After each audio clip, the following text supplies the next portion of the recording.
Hello, Julie with Jules' Journey here, and thank you so much for stopping by my channel. This video is going to be great, as they all are, whether they're a little bit shaky, whether they're not perfectly edited. It's my journey, and I'm sharing it with you.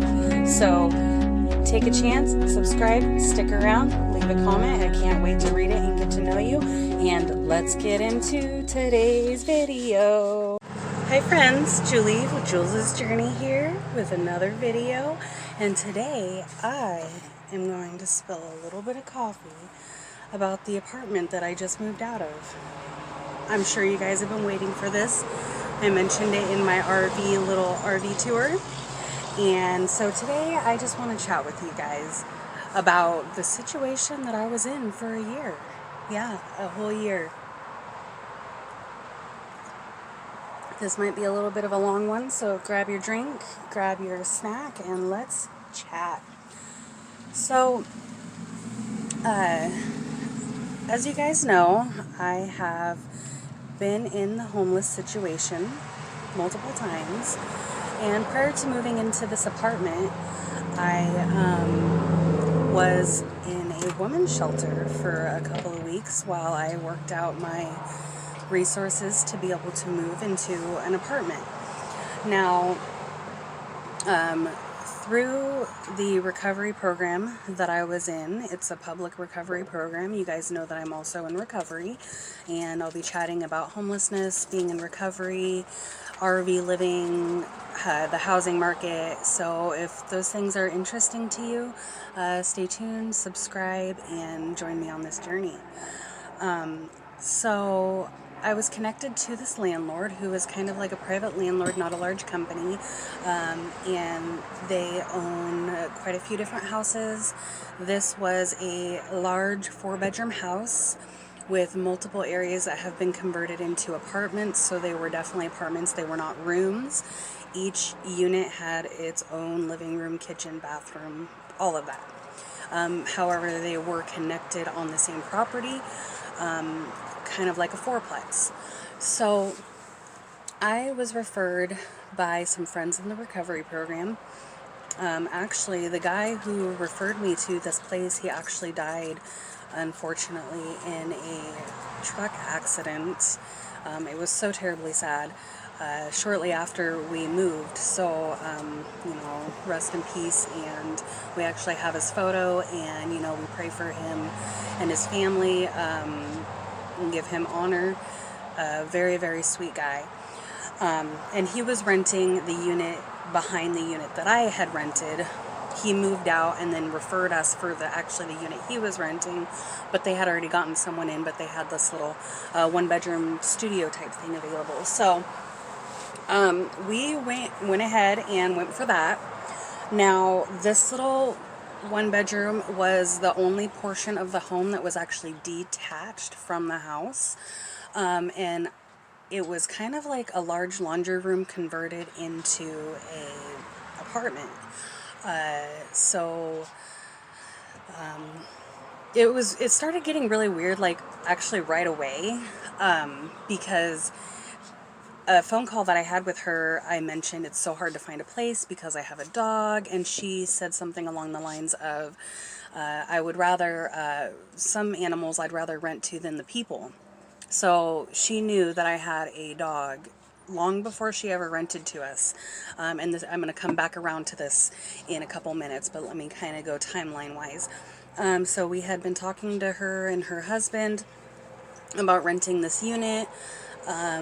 There was little things like the blue tape around the windows and stuff, like when they paint, the tape was still there. The home wasn't fully, fixed up and everything like that. So they would say things like, "Oh yeah, as soon as you get in, we're gonna fix that, and we're gonna fix this. Oh, this electrical component is dangerous, so we just need to get the electrician to come and replace it with an upgraded one." Things like that. Okay.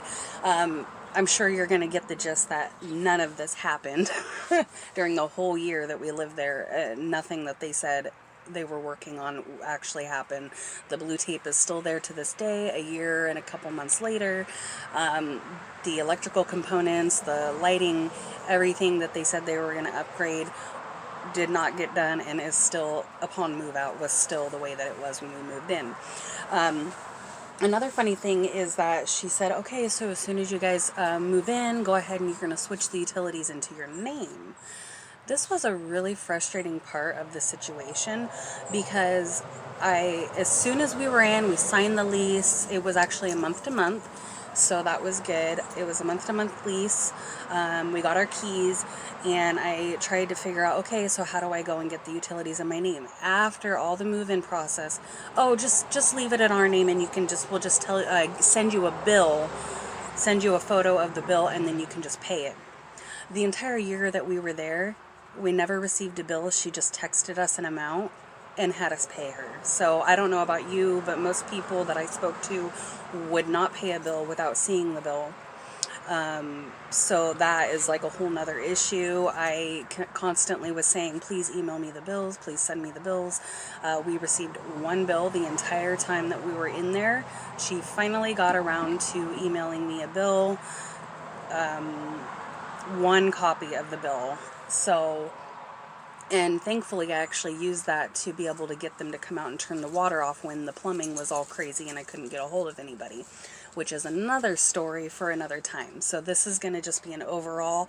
If I mention any of these stories in here that you're interested in me going in more depth, leave a comment and let me know. But I want to keep this kind of brief and to the overall point of how horrific this renting situation actually was. So we didn't get to put the utilities in our name. They just texted us an amount all the time, and it was all over the place. They didn't fix anything that they said they were going to fix. And then as we were living in there, I started noticing every time I would walk up to my front door through the yard that they said they maintained, it got weed whacked 2 times the entire time that we lived there. And I actually pruned and cleaned up all the debris, because that's a big invitation for pests. So I went ahead and did that. They actually discussed with me, okay, we'll give you some sort of compensation for doing this. And then after I did it and I said I'm interested in what kind of compensation you were talking about, she texted me and said, oh, L&I is really weird about things like this. So we can't pay you, but I'll send you to dinner. First of all, she never sent me to dinner, ever. I never got any sort of compensation for all the work, and she told me, I'm so glad it's therapy for you. No, it's not. It's just that I wanted to get rid of the pest infestation, which I will talk about here in a second. So that was a whole nother thing. It's just that everything that they said was just a lie. They were just total scammers. And this happens, let me know your horror stories, because I know we all have one. Right now, the rental market, the apartment market, all of that is crazy. People are scooping up single family homes just to turn a profit on them. And it's so sad because it's making it difficult for people to actually buy a house, because nothing that is single family affordable is available, because they've been scooped up by companies or people who are trying to turn a profit renting them. And then the treatment that renters get with all this money they're shelling out to live somewhere, the treatment they're getting is just crazy. Like, leave a comment if you agree. Let me know what you've been through regarding that. I hate renting. Like, to be honest with you, I've chosen to live in my car multiple times because I was like, I can't stand dealing with these scammers. However, I have a son, a 13-year-old child, so I did have to be housed or in an RV or rent from time to time to keep him healthy and safe. And, I did that and everything. So where was I? Yeah, so anyway, everything, the pests. Okay, so I cleaned up the property and everything. It got weed whacked twice, like I said. There was literally an infestation of every type of bug. Now, listen, I know bugs are everywhere. They live in the ground. They live on the plants, whatever. Like, I'm not crazy, okay? It was not just, like, typical bugs. Like, people don't live like this. There was ant hills. There was a huge ant infestation, which was obviously attracting spiders and bigger bugs because they eat those.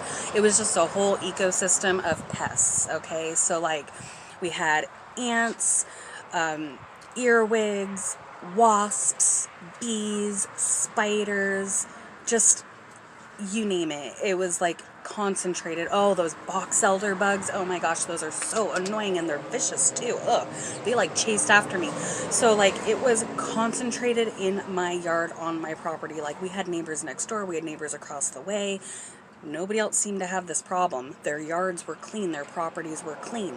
When I was cleaning my front yard, I literally found a bag of garbage, broken glass, buried in the dirt in my front yard. Like around, like next to the garage where my apartment was here, the garage was here, and then like on the other side of the garage there was like an open area. They had like a toilet back there, tons and tons of branches, and just, from cleaning up the property, they would just throw everything back there, right? So it was just a huge concentrated area inviting pests.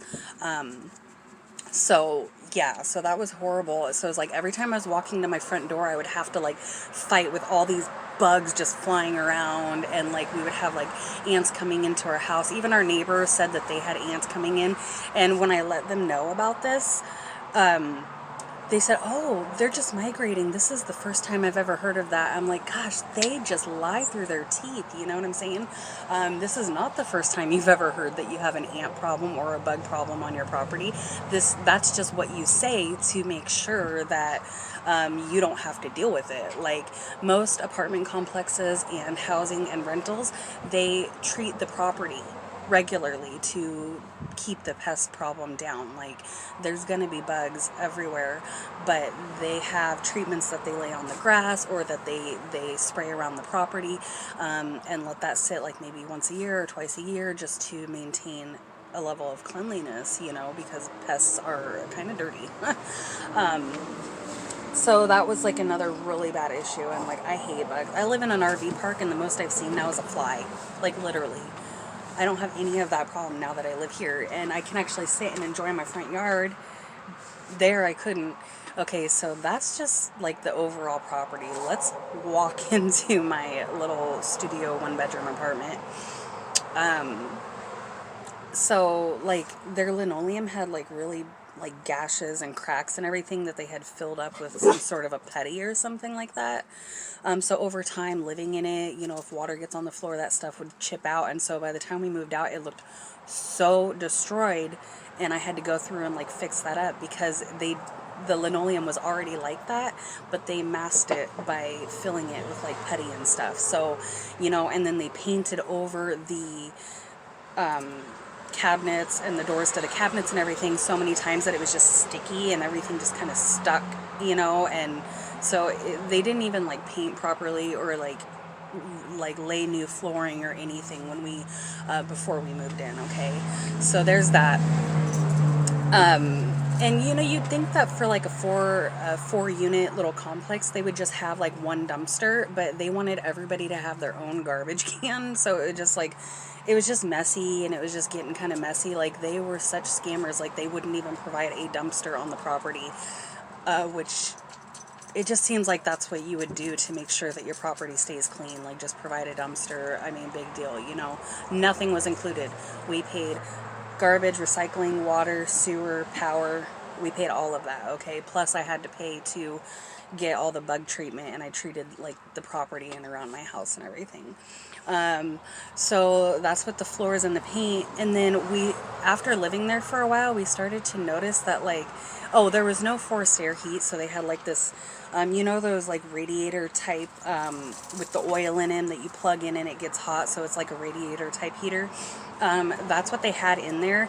It was so slow, the heat would get sucked out of that insulationless walls before it could ever heat up. So I actually had to buy another heater and use like, what I'm saying. So it started to get really expensive just to be warm in the winter, just to live. Like the utilities would be anywhere from like $150, and they texted me one time and told me they were $400. No, they freaking weren't. You show me all the bills, itemize everything, and then you tell me how much you think I owe you, because there's no way it was $400. But it did get pretty pricey, upwards of $200 just for to run those heaters. So they provided that heater, and it didn't even really do anything.